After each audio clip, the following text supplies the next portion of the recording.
Hello everyone, and welcome to my channel. I know that you don't want to struggle during the upcoming school year. Maybe it's your first time going into a new level of education. Or maybe you're trying to improve from the experiences you had last year. Either way, in this video, I'm going to share some mistakes that you want to avoid making during the upcoming school year. So let's get into it. The first mistake is one that everyone struggles with, and that's procrastination and bad time management. Everyone has been in the position where we keep putting off tasks we don't want to do until the deadline looms over us, and we do the work in a panic. Even if you believe yourself to be someone who works really well under pressure, procrastination is still not ideal, as nearing the deadline can be very stressful, and it's not a good idea to put your body under that type of stress routinely. So please, manage your schedule well to make sure you're getting all your work done without worrying about falling behind.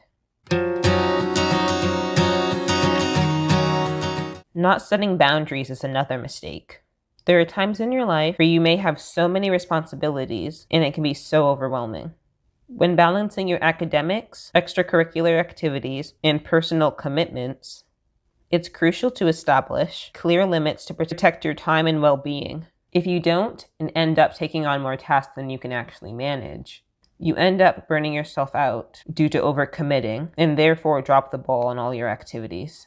Don't be afraid to decline requests or ask your teachers for extensions. More often than not, people want to work with you so that way everyone can be happy.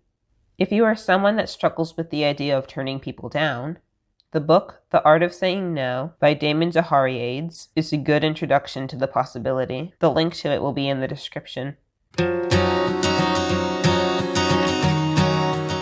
Avoid skipping classes or the whole school day.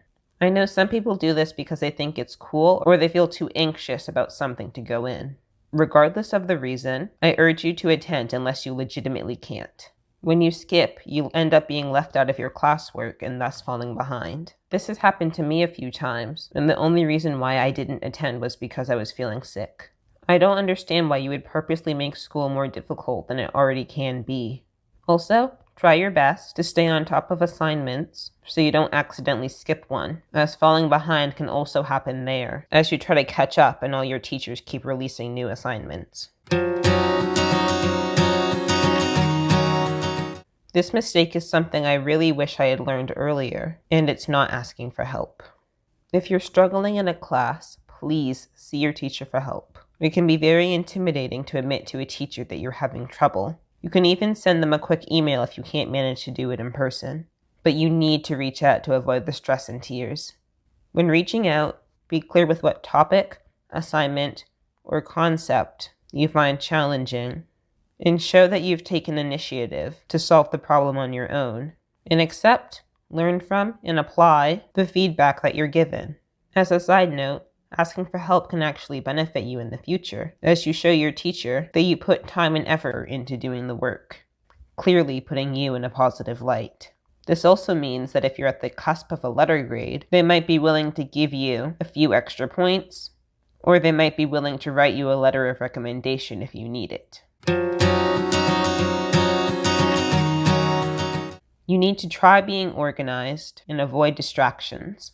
Keep track of all your assignments and upcoming tests so you aren't surprised by them and can study accordingly. When studying, try to create a distraction-free, organized, and productive zone so you can focus on getting the job done easily.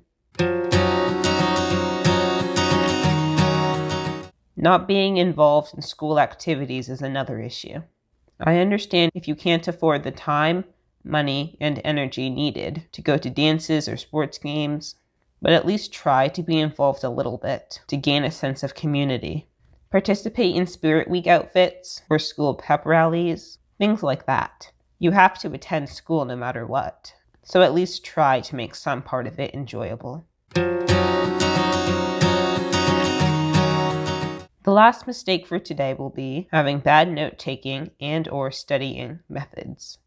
These methods need to be effective in order for you to properly retain information and be able to relay it back for an exam or project. Your notes need to be clear and easy for you to look back on and understand what you had written You can look up some note-taking techniques if you'd like, but do be sure to not make your notes more complex than they actually need to be. When studying, use whatever methods work best for you, as long as you end up actually remembering the material. Remember, you will need to know the information again for your midterms and finals, so try and make learning it the first time a little bit easier. That way you can refresh your knowledge faster. Avoiding these mistakes is going to make your academic journey so much easier. So I hope you follow the advice given. If you have any tips of your own, please feel free to share them in the comment section down below. I would love to form a community of people who want to help each other succeed.